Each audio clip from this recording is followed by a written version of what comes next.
Então, como vocês podem observar, a gente vai falar um pouquinho, conversar um pouco mais a respeito das metodologias ativas, termo tão presente diante dessas mudanças, diante desse cenário que nós estamos vivendo desde março de 2020, meio que imposto pela situação pandêmica do ensino remoto, do ensino híbrido, da educação à distância, dependendo aí da instituição da qual a gente faça parte, no nosso caso em particular, o ensino remoto, e também mostrar aqui um pouco da minha vivência, das minhas experiências já adquiridas, dando sugestões, dando dicas de ferramentas, de formas de se trabalhar em sala de aula, para que a gente possa aproveitar melhor as disponibilidades que nós temos de mecanismos que nós temos online e também amenizar um pouco a deficiência, o prejuízo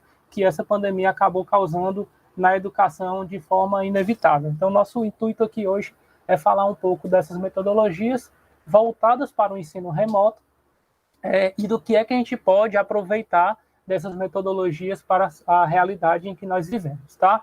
A gente não poderia começar falando de uma outra coisa que não fosse das mudanças que nós estamos passando na educação nesses últimos anos. Não me refiro especificamente à questão da pandemia, à questão do Covid-19, mas de mudanças de uma forma geral que a educação vem passando por diversos cenários, como, por exemplo, as configurações familiares são cada vez mais diversas, o comportamento dos jovens diante do uso da tecnologia, diante de outras atitudes também, de outros objetivos, de outros gostos diferentes do que nós, quando jovens, vivenciamos. A própria BNCC, que está aí batendo na nossa porta, que já vem sendo trabalhada há algum tempo pelo Ministério da Educação, e nós estamos aí nos aproximando à aplicação, de fato, na prática da BNCC, onde também é importante lembrar que o cenário que nós temos, que nós vivenciamos, como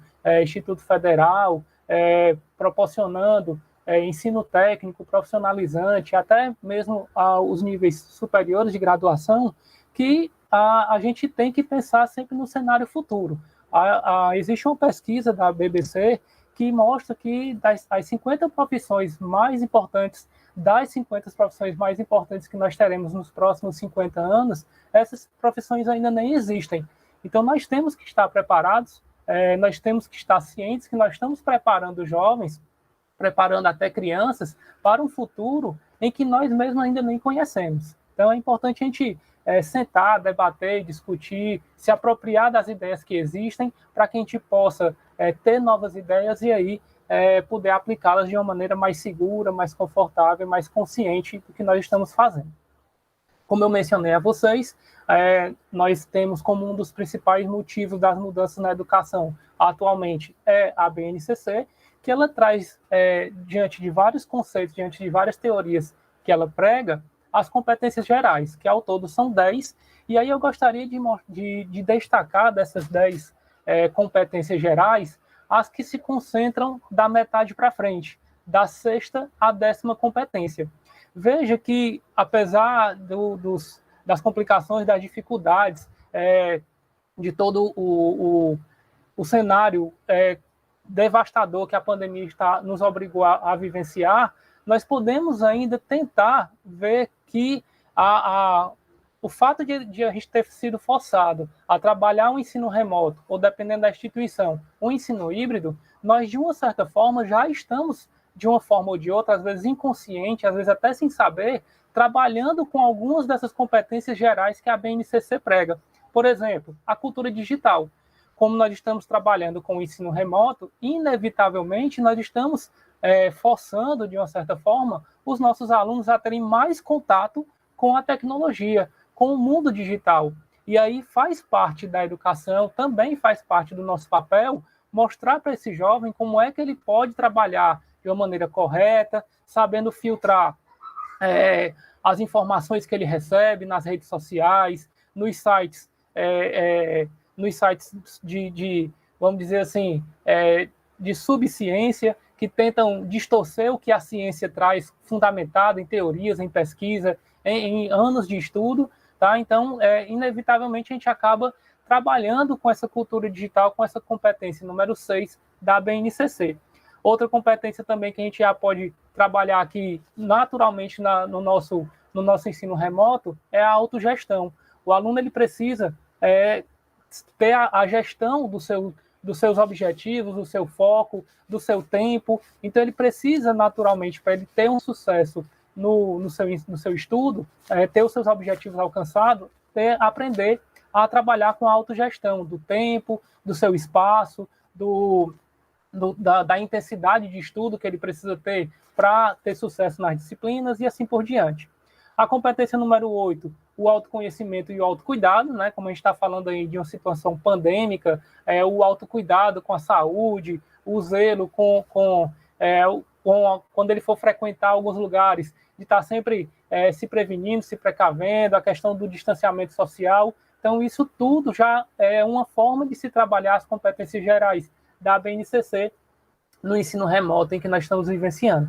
Aí, para finalizar aqui esses slides, nós temos aí as competências 9 e 10, questão da empatia e a cooperação, quando a gente faz aqueles trabalhos sociais para ajudar as pessoas que estão mais necessitadas, pensando também naquelas pessoas que tiveram a sua fonte de renda limitada ou até mesmo obstruída devido aos decretos de lockdown, aos decretos de limitação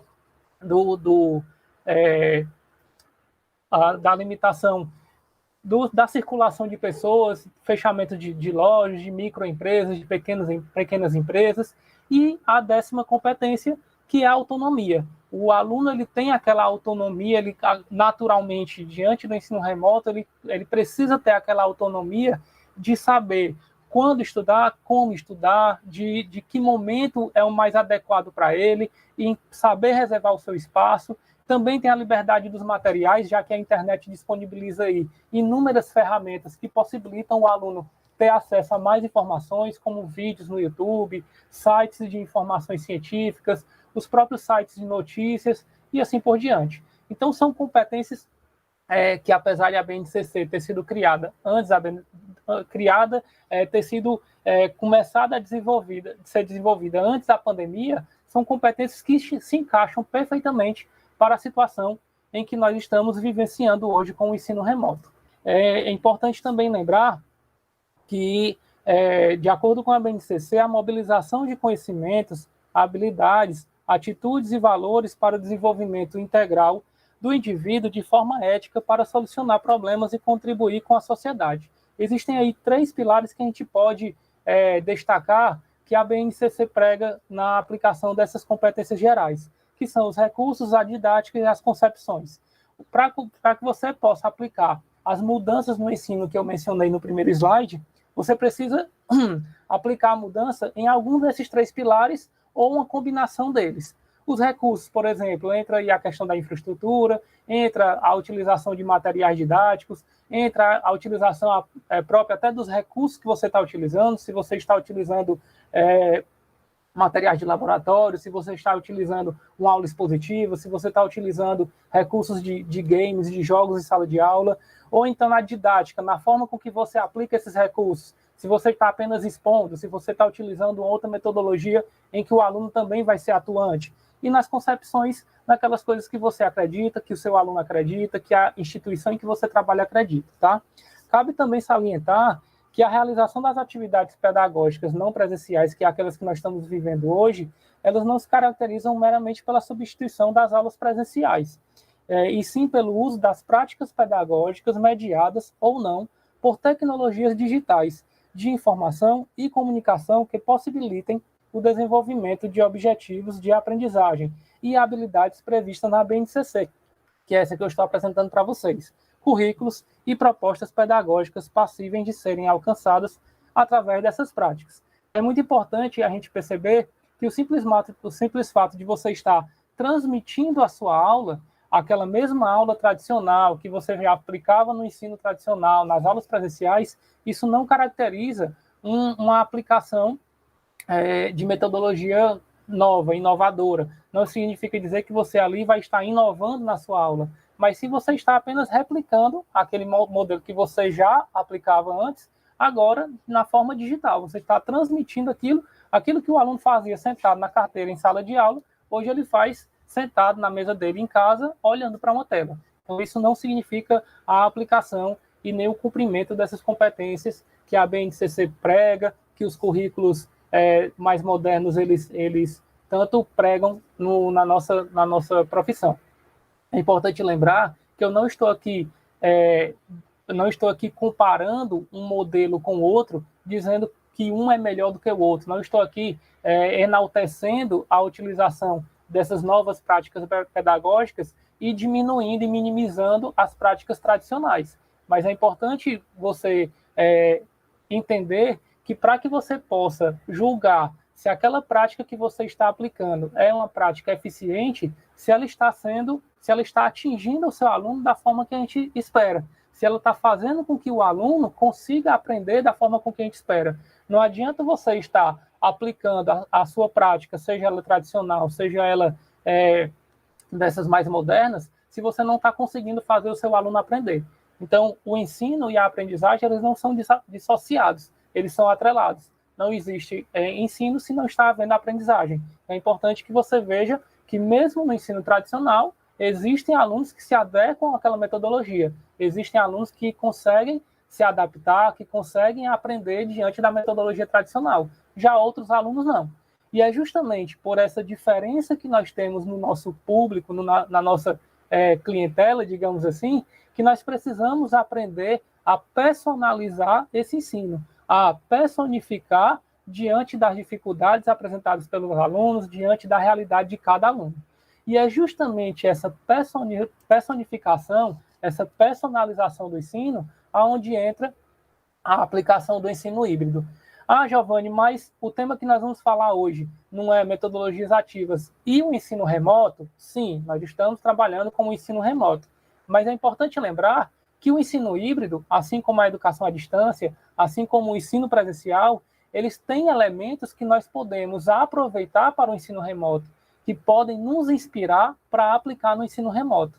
Então, é por isso que eu estou trazendo para vocês algumas práticas que são aplicadas no ensino híbrido e vou tentar sugerir formas de adaptar essas práticas ao ensino remoto.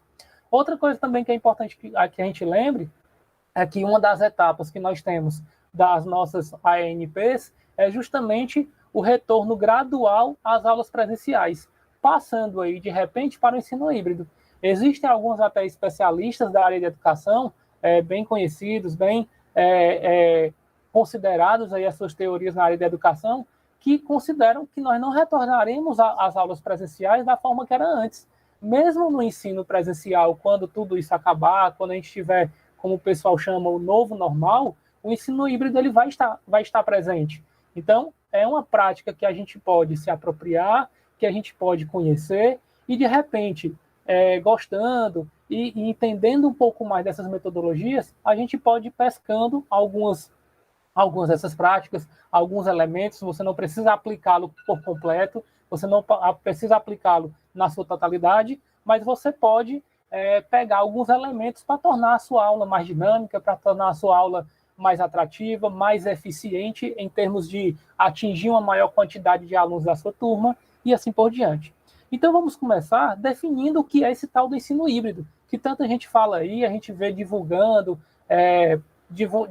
por algumas escolas que supostamente aplicam esse ensino híbrido, mas é importante perceber que o ensino híbrido, a palavra híbrido significa mistura. Então, realmente, o ensino híbrido, ele é uma mistura do ensino presencial com o ensino online. Mas, como eu disse, ele não é apenas uma replicação do que nós fazíamos no modelo tradicional para uma transmissão de vídeo. Você mesmo transmitindo a sua aula para alunos que estejam em casa e parte da sua turma estando em sala, se você está naquele mesmo momento com os dois grupos, os presenciais e os online, e você está apenas transmitindo aquela sua aula para quem está em casa, você não está aplicando o ensino híbrido. Aquele ensino é para os alunos que estão em sala presencial, para os que estão em casa, o ensino remoto.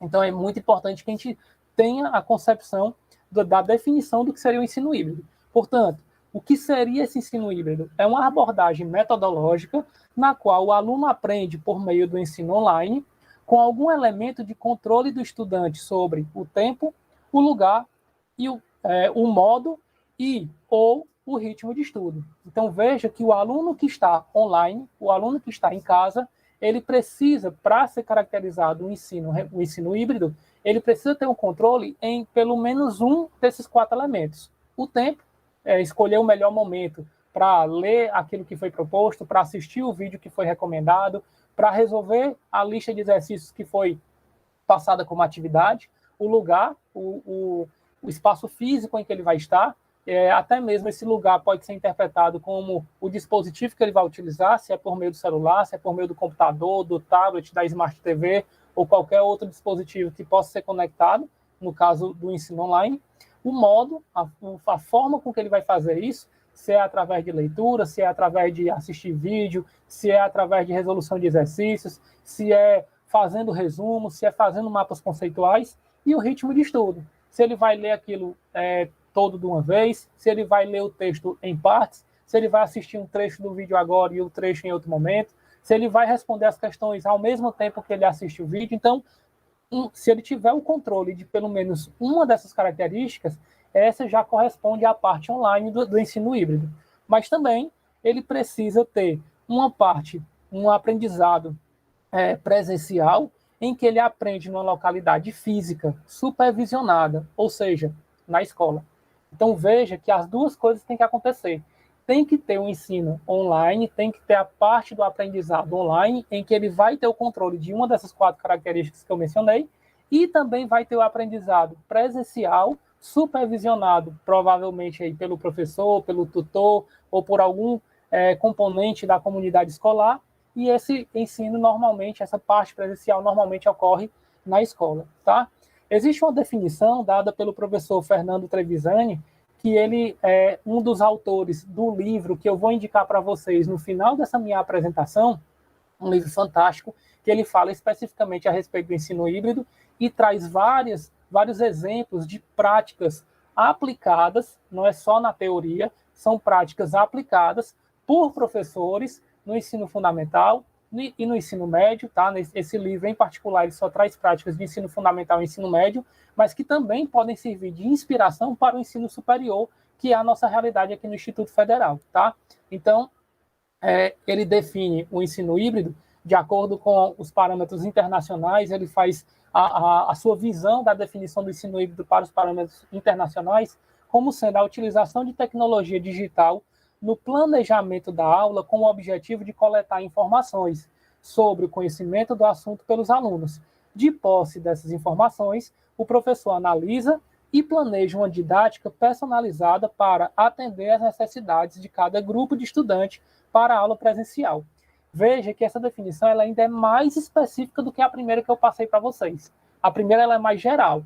Havendo um momento online e um momento presencial, em que no momento online o aluno tem o controle de algum daqueles 4 itens, já é considerado ensino híbrido. Mas aqui o professor Trevisani, ele já especifica algo a mais. Não basta só ter o online, não basta ter só o presencial. Ele precisa que naquele momento online o professor colete informações da deficiência do aluno, daquele ponto que ele tem mais dificuldade, daquele ponto em que ele, da forma com que ele se adequa mais para aprender, e de posse dessas informações, o professor vai personalizar, vai personificar a metodologia que ele vai utilizar no momento presencial. Então veja que, apesar de um não depender do outro, um influencia no outro. Dependendo das informações que o professor coletou daquele momento online, seja por meio de formulários, de questionários, de fórum de discussões ou de algum material que ele tenha solicitado para o aluno produzir, ele consegue identificar essas informações e vai planejar a sua aula no momento presencial que ele tiver com aquele aluno ou com aquela turma. Também não precisa ser necessariamente uma personalização individual, pode ser uma personalização por turma. Ele vai poder direcionar e vai poder preparar uma aula mais eficiente, mais adequada às necessidades daquele aluno, tá? Então, essa é a definição utilizada aqui para o ensino híbrido. Para que a gente possa, então, ter a inspiração de quais modelos pedagógicos, quais metodologias ativas estão presentes no ensino híbrido e nós podemos adaptá-la para o ensino remoto, é importante que vocês conheçam os dois grupos de modelos práticos, de modelos de ensino híbrido. São eles os modelos sustentados e os modelos disruptivos. Então, a primeira coisa, quando você vai planejar a sua aula, o tópico que você vai trabalhar, seja para o momento online, para o momento um momento presencial. E lembrando que eu já vou, a partir de agora, substituir esse momento presencial pelo momento síncrono. É aí onde há a adaptação do ensino híbrido para o ensino remoto. Nós temos no ensino remoto, diferente do ensino híbrido, o ensino praticamente todo online, todo remoto. A gente não tem a parte presencial. Porém, nós temos o momento síncrono e o momento assíncrono.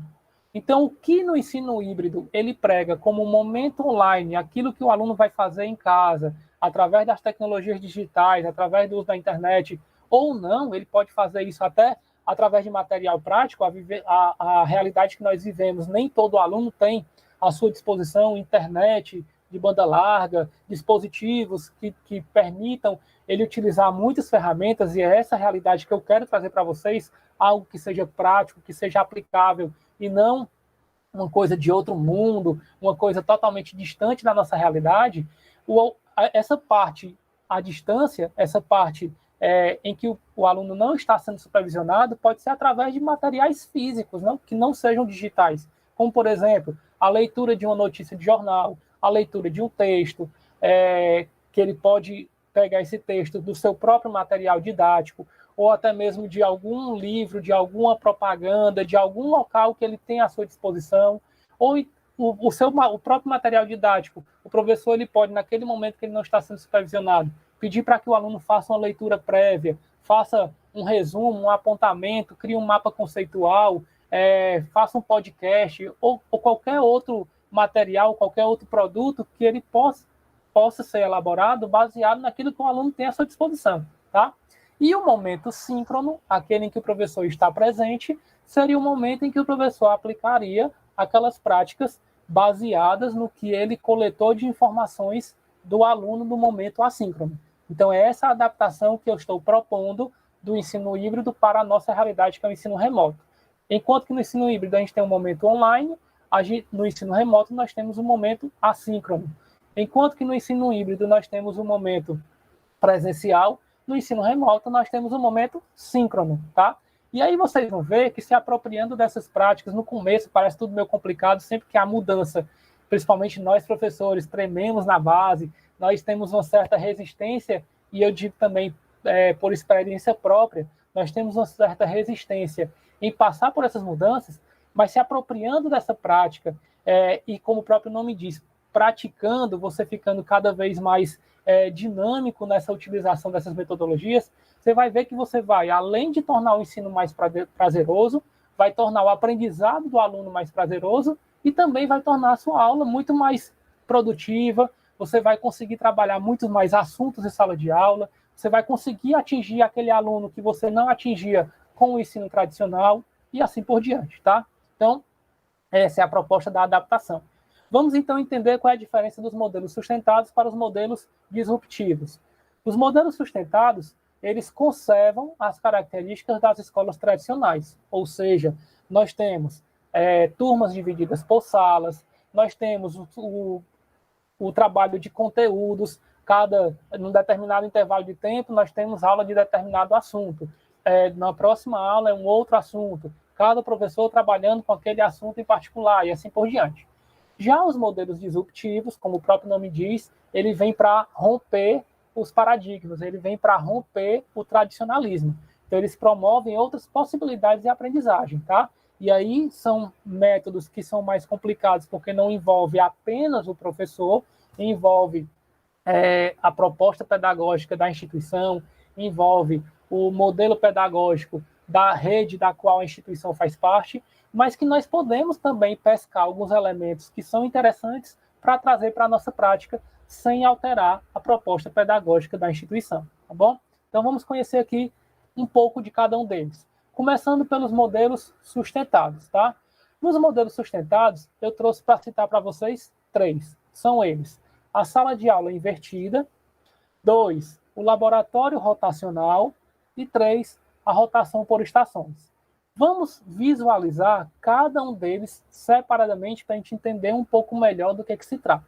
O número 1, a sala de aula invertida, que muitas vezes já é aplicada por alguns professores sem nem saber que está aplicando a sala de aula invertida, consiste no envio prévio do material da aula para os alunos em casa, podendo este material ser um vídeo ou outro formato de conteúdo que explique o tema que será abordado em sala. Pessoal, esse formato, essa primeira metodologia, esse primeiro modelo de sala de aula invertida, eu acho sensacional para a nossa realidade hoje, de aulas de ensino não presencial, a realidade das ANPs que nós estamos vivendo hoje no Instituto Federal da Paraíba. Veja por quê. As minhas aulas síncronas ocorrem a cada semana nas quintas e sextas-feiras. Eu estou com as aulas concentradas nesses 2 dias.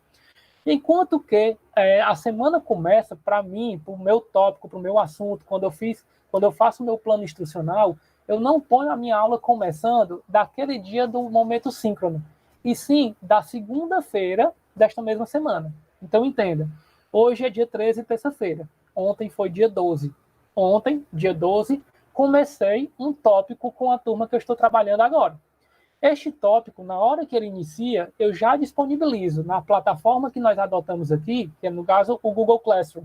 No caso de vocês aí em Souza, o Moodle, eu já disponibilizo o material de suporte conceitual, de suporte teórico, que é disponibilizado em sites na internet, ou até mesmo o próprio professor ele pode fazer esse material de suporte teórico, sendo possivelmente os seus slides que você vai usar na aula síncrona, sendo um resumo do conteúdo que o próprio professor elaborou, ou até mesmo alguma coisa que você pegou na internet que você quer que os seus alunos leiam, um vídeo que você quer que seus alunos assistam, você já pode disponibilizar previamente.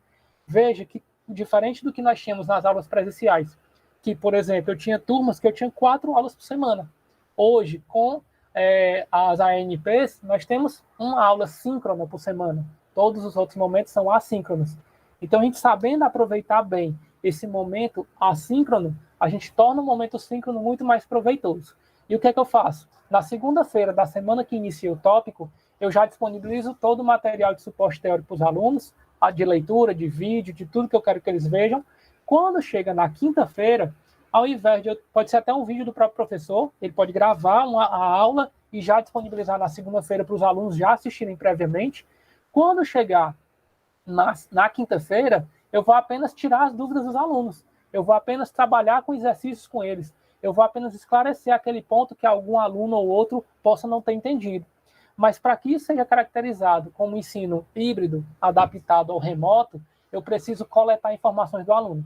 Então, junto com esse material que eu disponibilizo na segunda-feira, eu já disponibilizo também um formulário com algumas perguntas de opinião, não precisa ser necessariamente um formulário com questões daquele assunto, tá? Por exemplo, se eu vou trabalhar essa semana estática dos fluidos, não precisa ser uma lista com questões de estática dos fluidos. Isso eu deixo para avaliação, que é o momento posterior do momento síncrono, tá? Então, eu lanço um formulário pedindo a opinião do aluno. Esse formulário pode ser com questões, perguntas objetivas, com ABCDE, ou subjetivas para ele fazer o seu comentário de forma aberta, perguntando qual dos tópicos ele teve maior dificuldade, pedindo para ele elencar o grau de dificuldade que ele teve em cada tópico, se foi muito difícil, pouco difícil, médio, fácil ou muito fácil. E aí, de posse dessas informações, eu já chego para o momento síncrono preparado para atender a necessidade daquela turma. Se aquela turma teve mais dificuldade em tal item, então eu vou abordar, vou frisar, vou chamar mais atenção para aquele item que foi apresentado. Então, para mim, é um dos modelos mais perfeitos das metodologias de ensino híbrido para a adaptação com o ensino remoto, a sala de aula invertida, tá? Baseado no livro que eu vou disponibilizar para vocês, disponibilizar um link para que vocês possam baixar esses slides, e o livro do qual eu me baseei para preparar esse bate-papo que eu estou tendo com vocês hoje, tá? Esse plano de aula, por exemplo, que como eu disse para vocês e prometi no começo, seria uma aula aplicada, não seria apenas uma aula teórica mostrando conceitos, é uma aula aplicada, baseada em experiências de alguns professores que já utilizaram essa metodologia na oportunidade do ensino híbrido, que não foi o meu caso, porque eu não tive essa oportunidade, já que nós estamos no ensino remoto. Então, eu estou trazendo para vocês modelos de planos de aula que vocês podem se basear, apesar de não ser da sua disciplina ou da sua série de ensino, mas você pode aí ter uma ideia para ver como é que seria a aplicação disso na prática, tá? Então, nós temos aí um plano do professor Eric Rodrigues, professor de História da segunda série do ensino médio. Peço desculpa a vocês, porque como esse livro ele foi publicado em 2015, ele ainda não estava relacionado, não estava condizente com a BNCC. Mas esses planos, eles já existem uma reformulação, inclusive eu entrei em contato com o autor do livro, um dos organizadores do livro, ele me prometeu enviar esses planos já atualizados com as competências da BNCC, e assim que eu tiver posse desse material atualizado, eu faço a atualização desses slides e posso disponibilizar para vocês também já esse material atualizado, tá? Eu não tive condições de pegar a BNCC e fazer essa atualização com o plano, porque nem todas as disciplinas são da minha área, e aí fica um pouco mais complicado a gente fazer essa atualização, beleza? Então, nós temos aí um modelo de aula de sala invertida, que foi o que a gente acabou de comentar, número de alunos, um número condizente com a nossa realidade. Então, diferente do que muitos vídeos a gente vê por aí, professores aplicando com turmas de 10, 15 alunos, a gente tem aqui uma turma de 40 alunos. A nossa realidade é mais ou menos essa. E aí nós temos todos os detalhes que um plano ele necessita. O objetivo da aula, que já deveria vir ali com a descrição da competência da BNCC, o conteúdo que está sendo trabalhado, os recursos, e veja que ele destaca aí o que está sendo utilizado em casa e o que está sendo utilizado em sala, tá? Então, ele divide aí, na realidade, ele divide o plano nesses dois momentos. Veja que, nesse caso do ensino da sala de aula invertida, ele está trabalhando com todo o grupo, está trabalhando com toda a turma ao mesmo tempo, certo? Então, continuando. Aí nós temos na outra página do plano os espaços, né, que ele vai trabalhar, a atividade, quando é em casa, qual é a atividade. E uma coisa interessante que eu encontrei nesses planos, diferente daqueles planos convencionais que nós conhecemos, é que ele mostra o papel do aluno e do professor. Normalmente, os nossos planos tradicionais veem apenas o que o professor vai propor, quais são as atividades do professor. E nesses planos adaptados às metodologias ativas, nós temos aí destacado em cada local, em cada ambiente, que no nosso caso não é em casa e em sala, mas sim o síncrono e o assíncrono, tá? Mas nós temos aí o papel do aluno e o papel do professor, bem destacado e bem claro, tá? Eu vou passar aqui, para que, como eu vou disponibilizar o material, depois vocês fazem uma leitura mais detalhada a respeito desses modelos de planos que eu estou trazendo para vocês como exemplo, tá? E aí nós temos a avaliação, certo? Veja que aquele questionário, aquela proposta, aquela coleta de dados que foi feita no momento online, que no nosso caso remoto é o momento assíncrono, ele não necessariamente é a avaliação.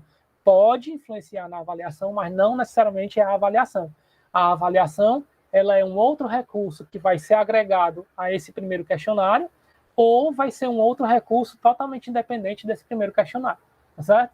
E aí nós vamos ter aqui várias ferramentas em que a gente pode fazer as avaliações de diversas formas. A avaliação, quando a gente fala, não necessariamente é só aquele método tradicional de uma lista de questões, o aluno responde e você avalia. Você pode, por exemplo, solicitar um mapa conceitual, pode solicitar um vídeo, pode solicitar a produção de um texto, enfim, a apresentação de um trabalho. Então, a avaliação aí, como vocês sabem, existem várias ferramentas avaliativas, tá? Vamos então aqui para o segundo modelo, que é o laboratório rotacional. Nesse modelo do laboratório rotacional, os alunos são divididos em dois grupos. Um trabalha no laboratório com uma lista de atividades para realizar com o apoio da tecnologia digital ou não, apesar de aqui estar a tecnologia digital, não necessariamente precisa ser com tecnologia digital, pode ser um material impresso, pode ser um material físico, palpável, como, por exemplo, os alunos eles podem estar no laboratório de física, um laboratório de química, um laboratório de biologia, podem estar na biblioteca, tá? Claro que nesse momento remoto, todos esses espaços seriam virtuais, tá? Então, o aluno ele pode ter algum material em casa, você pode propor que ele faça algum experimento com produtos que ele tenha na cozinha, com equipamentos que ele tenha na sua casa, podem fazer experimentos apenas observacionais de coisas que acontecem no cotidiano, enfim, não precisa ser necessariamente digital. Enquanto o outro trabalha na sala de aula com o professor. Então, veja que no laboratório rotacional existem 2 grupos, tá? Qual é a vantagem do laboratório rotacional? Que você pode diminuir a quantidade de alunos que você está trabalhando naquele momento, podendo dar uma atenção melhor e maior para aquele menor grupo de alunos. Então, por exemplo, se você tem uma turma de 40 alunos, você divide em 2 grupos de 20, em uma semana você está no momento presencial com alunos, fazendo aquele trabalho do momento presencial, enquanto o outro está lá fazendo o seu trabalho em casa do momento assíncrono, fazendo a leitura, assistindo vídeo, a qualquer coisa que você tenha proposto.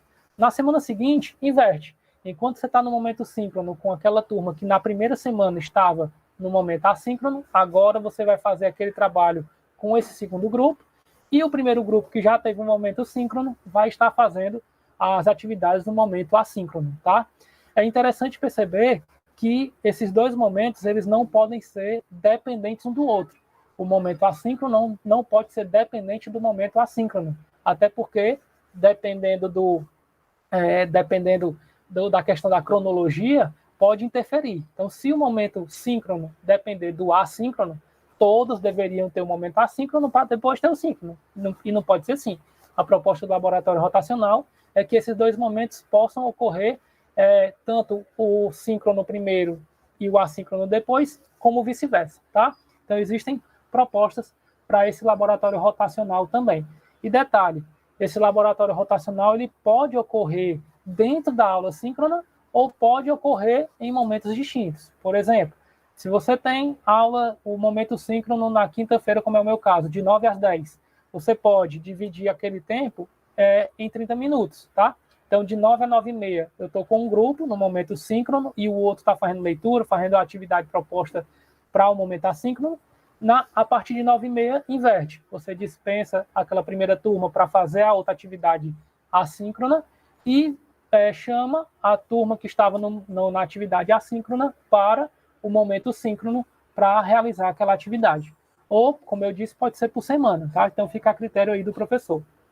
Trouxe aqui mais um exemplo de plano de aula, agora propondo o laboratório rotacional. No livro que eu vou indicar para vocês, não tinha nenhum exemplo de ensino médio, mas apesar de ser aí um conteúdo de história do 6º ano, como eu disse, a ideia dos exemplos que eu trouxe é só proporcionar uma inspiração para nós, professores. A gente ver como é que seria isso na prática, a gente tem um exemplo de como é que seria isso na prática, para que a gente possa, então, aplicar, tá? Para que a gente possa, então, aplicar para a nossa realidade, da nossa disciplina, da nossa série e assim por diante. Veja que é uma aula de 100 minutos, no nosso caso, as aulas de hora-aula são de 50 minutos. Aí nós temos aqui, mais uma vez, o objetivo ainda não está destacada a competência da BNCC, mas depois eu vou atualizar para vocês. Os conteúdos, os recursos são feitos em sala, em laboratório. Aqui no caso, não precisa necessariamente ser um grupo de alunos em casa. Né? No caso do momento das aulas presenciais, o professor poderia estar em sala com um grupo e o outro grupo está no laboratório de informática, no laboratório de física, no laboratório na biblioteca, e depois fazia a inversão, certo? Ou até mesmo, dependendo da instituição, né, havendo essa possibilidade, um grupo em sala e outro grupo em casa, na semana seguinte, faria a inversão, beleza? Então tá aí a proposta, destacando a duração de cada momento, o papel do aluno, o papel do professor. Então são planos que eu achei fantásticos para trazer para vocês como exemplo, para depois vocês fazerem uma leitura mais detalhada, dar uma atenção mais especial. Aí nós temos aí o terceiro modelo, que é o modelo de rotação por estações, também muito conhecido, principalmente para quem já trabalhou com ensino, com educação infantil, tá? É um modelo que consiste em organizar a sala em grupos, estações de aprendizagem. Veja que agora ele não delimita a quantidade de estações. Você pode, por exemplo, trabalhar com 2, 3, 4, 5, 10 estações. O interessante é perceber que cada uma dessas estações vão ter uma proposta de atividade diferente, não necessariamente precisa ser acompanhada, supervisionada pelo professor, o professor ele vai estar ali na sala apenas mediando, tá? Essas estações elas podem ocorrer de forma síncrona ou assíncrona, tanto o Google Meet como o Big Blue Button, que é o que vocês pode ser que vocês utilizem aí no Moodle. Ele permite a criação de várias salas, tá? Então, diante dessas várias salas, você pode dividir os alunos e em cada sala você fazer uma proposta. E aí você depois reunir todo mundo para apresentar a atividade que foi produzida e socializar com o restante da turma. Eu acho bem interessante esse modelo de rotação por estações também para a aplicação do nosso modelo que nós estamos aplicando agora, pelo seguinte motivo.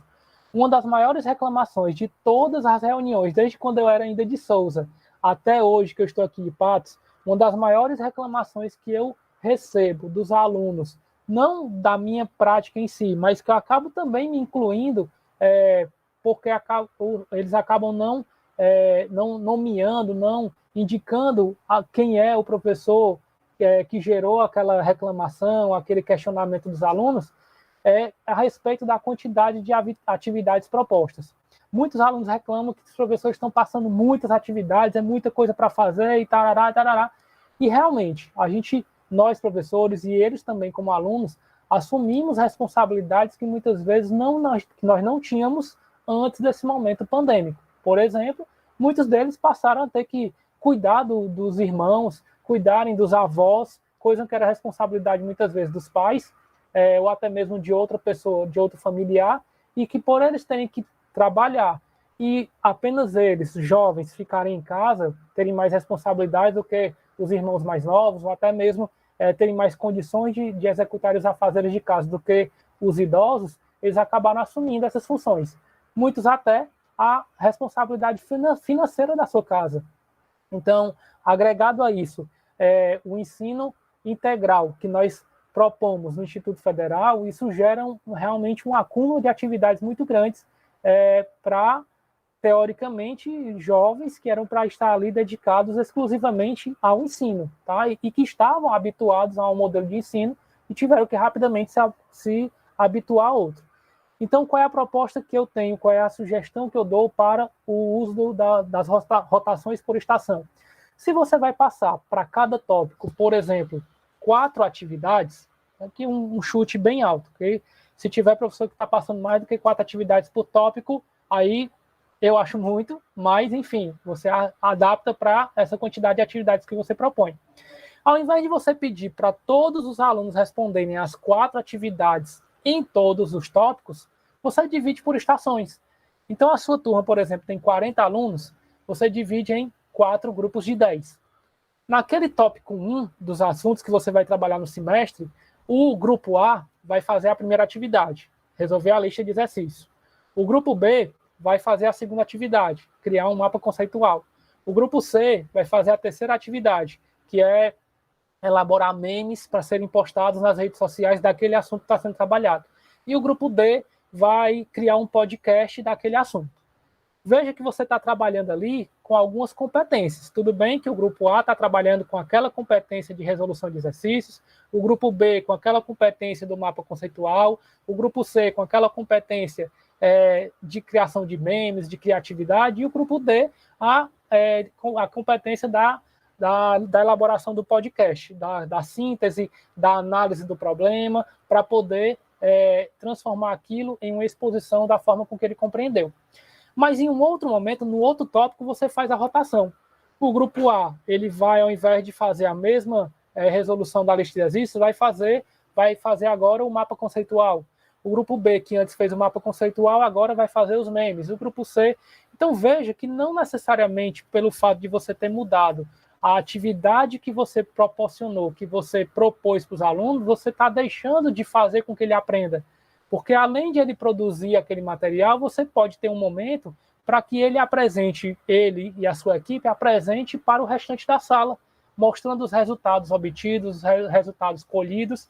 Então, você pode, por meio dessas rotações por estações, fazer com que o trabalho das competências propostas pela BNCC seja realizado, as diversas habilidades de uso de ferramentas digitais, criação de texto, resolução de questões e tudo mais sejam trabalhados, e os alunos eles vão também demonstrar, dentro daquela atividade proposta naquele tópico, o conteúdo adquirido, assimilado para aquele assunto, tá? Então, é a forma com que eu vejo a aplicação desse método do ensino híbrido para a nossa realidade do ensino remoto. E aí nós temos aí mais um modelo de plano, mais um exemplo de plano, agora esse, que ele agrega aí o rotação por estações e laboratório rotacional, e aí quando a gente vê os dois juntos, pode causar aí a dúvida na cabeça de alguém, mas não é a mesma coisa? O laboratório rotacional e o rotação por estações não é a mesma coisa? Não. Veja que no laboratório rotacional, necessariamente em um dos dois momentos, você vai dividir a turma em apenas dois grupos, necessariamente apenas dois grupos, e em um dos dois momentos, que é o momento síncrono, no nosso caso remoto, o momento síncrono, aquele momento vai estar sendo supervisionado e mediado pelo professor, seja para discutir o assunto, seja para tirar as dúvidas, seja para resolver a lista de questões que foi passado. Então, aquele momento ali é o momento da turma com o professor. Já no modelo de rotação por estações, você não é amarrado para apenas dois grupos, você pode dividir em mais grupos, tá? 5, 10, 15, quantos você tiver necessidade. E não necessariamente em um desses grupos precisa ter a supervisão do professor. O professor pode estar ali apenas mediando, marcando o tempo para ver a rotação. Esse tempo pode ser dentro da própria aula, então cada estação o aluno fica por 10 minutos, por 15 minutos, ou então, como eu propus, cada estação o aluno ele vai ficar por um tópico. No outro assunto, ele já vai para outra estação, que seria outra atividade proposta. Então, o professor ele fica ali como mediador, tirando dúvida, ajudando e tudo mais, marcando tempo, indicando, dando as orientações do que deve ser feito e assim por diante. Aqui nós temos uma proposta já para a língua portuguesa, tá? Para alunos de quinto ano, é uma turma menor, tem apenas 25 alunos, mas também, como eu já disse, é apenas uma proposta, um exemplo para que a gente possa ter uma ideia, ter uma base, ter uma inspiração para aplicar na nossa realidade. Beleza? Vamos aqui seguindo em diante, então. Vamos agora chegar a um modelo bem detalhado, bem extenso, com todas as informações. Chegamos agora aos modelos disruptivos, que, como eu já disse, são aqueles modelos que vêm para romper o tradicionalismo, que vêm para modificar. Eu entendo que muitos deles a gente não conseguiria, na realidade que nós vivemos, aplicar na sua totalidade. Mas nós podemos nos inspirar nesses modelos para pegar alguns elementos que sejam interessantes. De repente, até criar um modelo, um mix, né? Pegar um elemento de um desses modelos com um elemento de outro e assim por diante. E formar um modelo seu, um modelo próprio, um modelo do professor fulano de tal, certo? Aplicado no Instituto Federal. De repente, até isso suscitar um projeto de pesquisa, gerando aí um artigo publicado com um novo modelo, uma nova metodologia proposta, enfim. Então, dos modelos que eu trouxe para apresentar para vocês, nós temos aí a rotação individual, o modelo flex, o à la carte e o virtual aprimorado, tá? Vamos aqui mais uma vez detalhar cada um deles. O primeiro deles é o modelo de rotação individual. Nesse modelo, os percursos são voltados para as necessidades individuais dos estudantes. Vejam agora que nesse modelo de rotação individual, nós não temos mais o trabalho em grupo, é o trabalho individual. Então, cada aluno vai passar por cada estação individualmente, ele não vai socializar, ele não vai trabalhar com um grupo. E é interessante esse modelo, por exemplo, ser aplicado, por exemplo, num grupo de pesquisa, em que normalmente o orientador ele está ali individualmente com cada aluno, componente daquele grupo de pesquisa, mas pesquisando algo diferente. Então, o orientador ele propõe uma pesquisa para um aluno, uma outra proposta para outro aluno, uma outra proposta para outro aluno, e de repente esses alunos eles podem passar por essas estações e indicar para o professor aquela que ele mais se adequou, aquele que ele mais se agradou, e ter assim uma proposta de pesquisa mais eficiente, mais objetiva, tá? Aí nós temos um modelo de plano de rotação individual, que esse também é de ensino médio, tá? Também do professor Eric Rodrigues, que ele também é um dos autores do livro que eu vou indicar para vocês, é esse cujo link se encontra aqui embaixo, tá? Então, depois, lá no final da apresentação, eu vou trazer esse link para vocês, para que vocês possam clicar e baixar o livro. O livro é gratuito, está disponível gratuitamente na internet. Então, aproveitem, é um livro muito bom para ser lido, para os professores se apropriarem dessas informações, não para aplicar na íntegra, mas para, de repente, aproveitar alguma informação que ele acha que dê para incrementar nas suas aulas, na sua prática docente. Então, nós temos aqui os objetivos, não ainda correlacionados com o BNCC, o conteúdo que vai ser trabalhado, quantidade de alunos relativamente próxima à nossa realidade, tá? Os recursos ele detalha aqui também. Aí nós temos aí a duração de cada espaço, tá? E o papel do aluno e do professor. Então, essa questão de separar e destacar no plano para ajudar até outros professores no papel do aluno e do professor e detalhando cada espaço e a duração, eu acho fantástico, tá? Segundo modelo do grupo dos disruptivos, que é o modelo Flex, tá?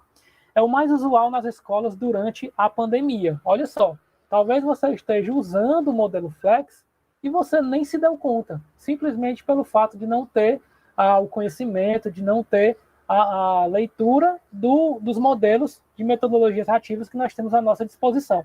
Então, nós temos aí, é o mais usual nas escolas durante a pandemia, o aluno tem alguns roteiros que são entregues via plataforma digital, então nós temos as plataformas do Google Classroom, do Moodle, no qual realiza as atividades propostas em parte do tempo, com o professor por perto, como um tutor, e em outro momento pode trabalhar em projetos com outros alunos ou fazer algo mais relacionado a uma atividade física. Então, como vocês podem ver, nós temos o momento síncrono e o momento assíncrono. No caso do ensino híbrido, seria o momento presencial e o momento online. Aqui o nosso é o síncrono e o assíncrono. Então, quando a gente faz aquela proposta de alguma atividade no momento síncrono, supervisionado por nós, professores, e uma outra atividade no momento assíncrono, em que o aluno pode fazer isso em grupo, por exemplo, nós estamos ali utilizando a prática no modelo Flex. Como exemplo para o modelo Flex, nós temos aqui esse plano também do professor Eric Rodrigues, de História, e aí associado com a Física, e aí pegou nos meus calos, tá? Então, nós temos aí a aplicação da História com a Física, utilizando o modelo de ensino Flex. Ele faz aí o conteúdo, que é a aplicação da Guerra Fria, a corrida espacial, física newtoniana, espaço e gravidade. Então, aí a corrida espacial lá entre a antiga União Soviética e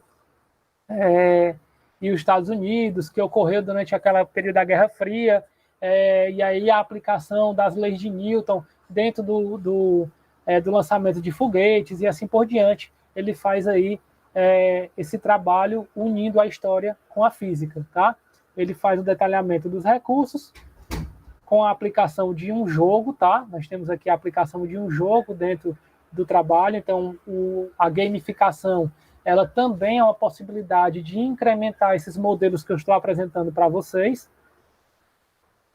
E aí ele faz o plano de estudo, a separação do papel do aluno, do papel do professor, a duração e tudo mais, juntamente com a avaliação. Terceiro modelo, o modelo à la carte, esse já é um pouco mais distante da realidade do ensino médio, porém mais próximo do ensino superior. Veja o que seria o modelo à la carte. O estudante é responsável pela organização do seu estudo, a partir de objetivos gerais de aprendizagem a atingir. As disciplinas podem ser eletivas e combinar, por exemplo, com os itinerários formativos escolhidos pelos estudantes. São as famosas disciplinas obrigatórias e as optativas. Então, o aluno ele vai lá, em algumas instituições é permitido o aluno selecionar quais são as disciplinas que ele quer cursar naquele semestre e quais são as disciplinas optativas que ele quer cursar no seu curso. Tá? Então, de uma certa forma, isso é um ensino à la carte. Nesse modelo, pelo menos uma disciplina é ofertada online, para ser caracterizado como modelo híbrido, além das tradicionais da escola, e pode ser realizada no momento e local mais adequado para o estudante. Tá?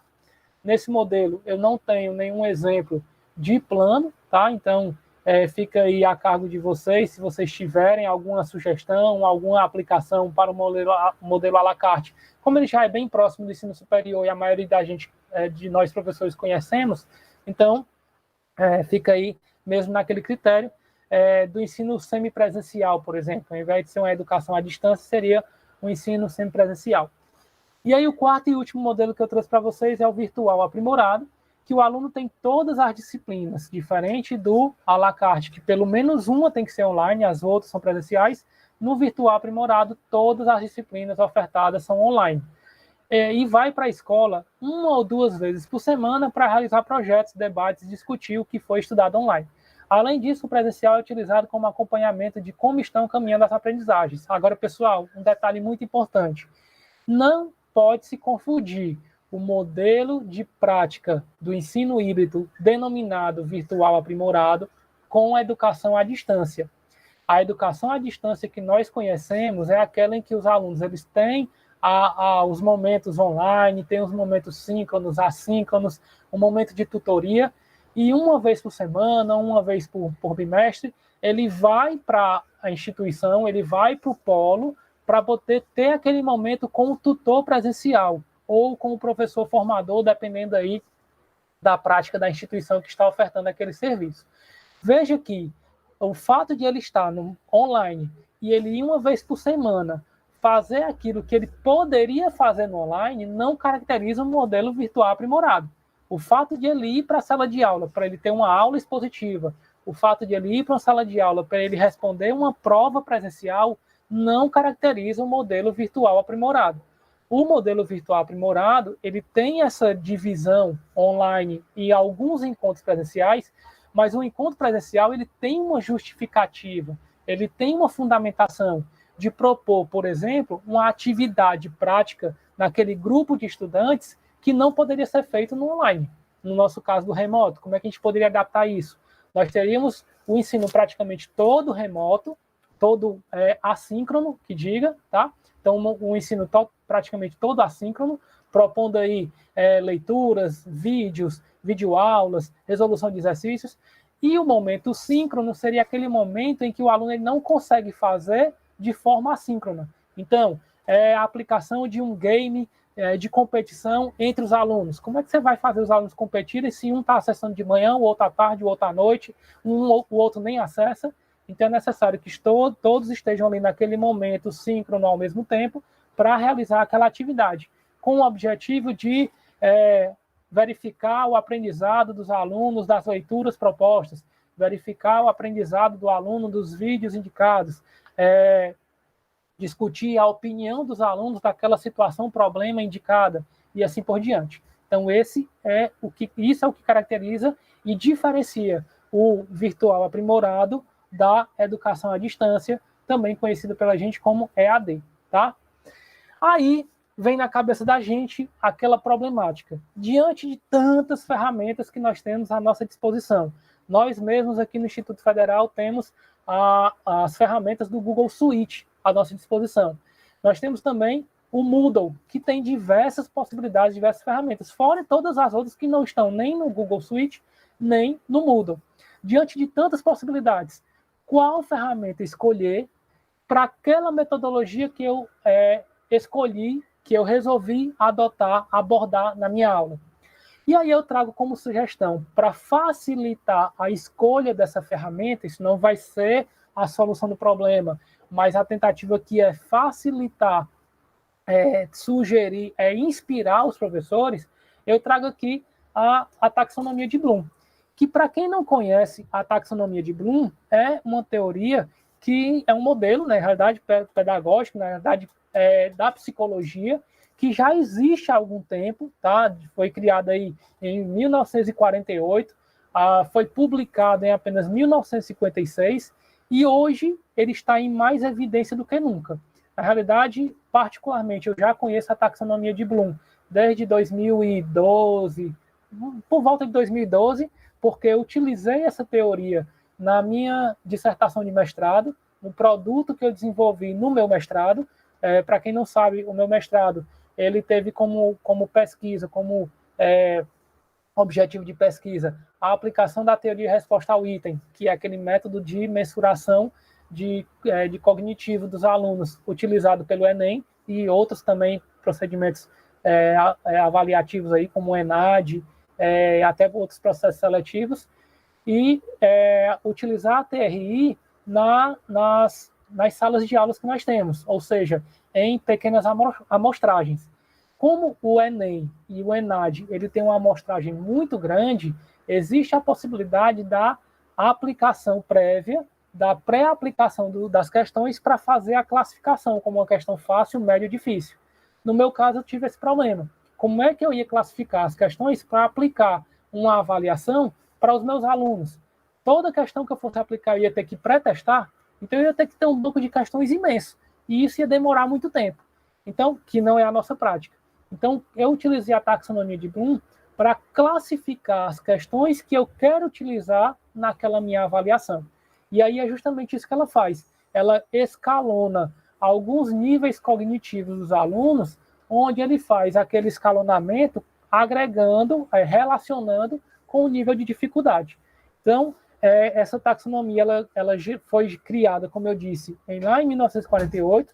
Ela é um modelo estruturado de organização hierárquica para definir objetivos educacionais. No meu caso, lá do meu trabalho, era montar uma avaliação mais adequada, mais apropriada, não baseada apenas na subjetividade. Eu acho que essa questão é fácil e, de repente, para o aluno é uma questão muito difícil. Eu acho que essa questão é difícil e, de repente, o aluno ele compreendeu aquele assunto, memorizou aquela ideia e nem é tão difícil assim a questão. Tá? Então, para eu conseguir fazer essa classificação, a taxonomia de Bloom me auxiliou bastante. Tá?